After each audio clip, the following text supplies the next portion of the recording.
With tensions between the United States and China and an unusual high amid increasing freedom of navigation operations in the South China Sea, the Navy may end up needing all of the firepower it can get, or at least the perception that it's actually holding its own in the new directed energy arms race.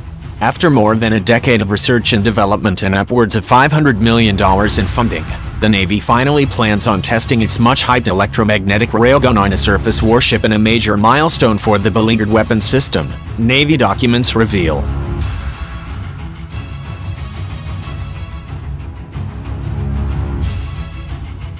The Navy's latest Northwest Training and Testing Draft Supplemental Environmental Impact Assessment, NWTTI-SO-EIS, first detailed by the Seattle Times on Friday, reveals that the kinetic energy weapon, commonly referred to as the railgun, will be tested aboard surface vessels, firing explosive and non-explosive projectiles at air or sea-based targets. The system charges for 2 minutes and fires in less than 1 second, the 1,800-page assessment states.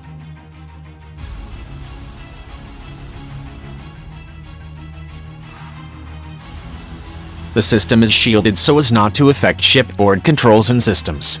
The amount of electromagnetic energy released from this system is low and contained on the surface vessel. It's unclear at this time exactly which vessel will play host to the new weapons system.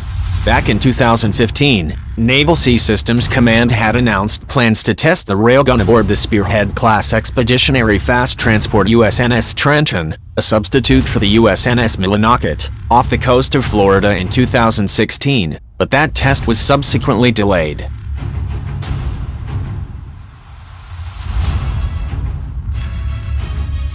The Navy has spent years test-firing the railgun at the Naval Surface Warfare Center Dahlgren Division in Virginia, but conducting a tactical demonstration of the weapon from an actual surface vessel would constitute a significant advance for the beleaguered system.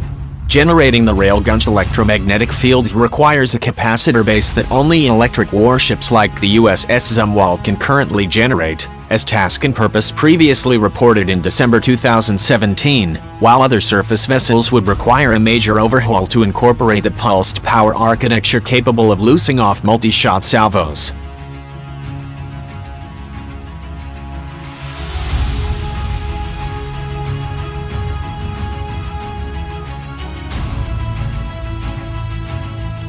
While the Navy NWTTI-SO-EIS appears to indicate that service may have cracked the code for power generation, the success of the railgun is also contingent on the development of a universal common mount for equipping surface vessels with the tactical version of the ONR prototype.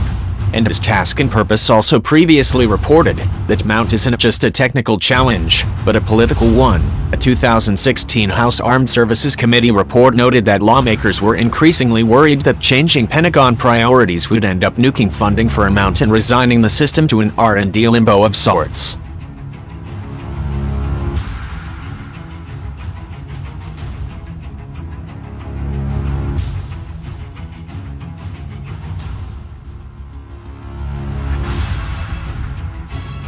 In recent years, the Pentagon's Strategic Capabilities Office was shifting its energy focus towards the hypervelocity projectiles, HVP, that were originally developed as the specialized ammunition for the railgun.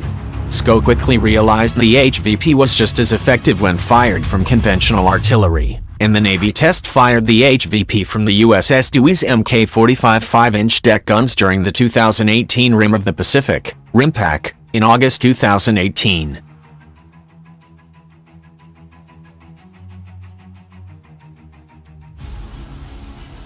Those changing priorities appeared set in stone as recently as February 2019, when Chief of Naval Operations ADM John Richardson declared the railgun a case study that would say, "This is how innovation maybe shouldn't happen. We've learned a lot from the project, and the engineering of building something like that can handle that much electromagnetic energy and not just explode is challenging," Richardson told an audience assembled at the Atlantic Council at the time. "We're going to continue. After this, we're going to install this thing. We're going to continue to develop it, test it. It's too great a weapon system, so it's going somewhere, hopefully, even with a shipboard demonstrator. However, it's unlikely the railgun will see action as an armor liquefying superweapon." A June 2017 Congressional Research Service report indicated that while the Navy originally began developing railgun as a naval surface fire support (NSFS) weapon for supporting U.S. Marines operating ashore. The branch subsequently determined that the weapon also has potential for defending surface vessels from incoming missiles. Still, the arrival of a shipboard tactical demonstrator can't get here soon enough.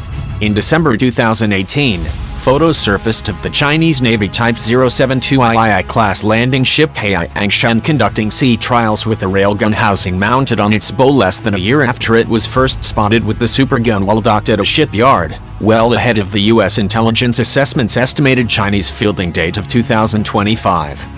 With tensions between the United States and China and an unusual high amid increasing freedom of navigation operations in the South China Sea, the Navy may end up needing all of the firepower it can get, or at least the perception that it's actually holding its own in the new directed energy arms race.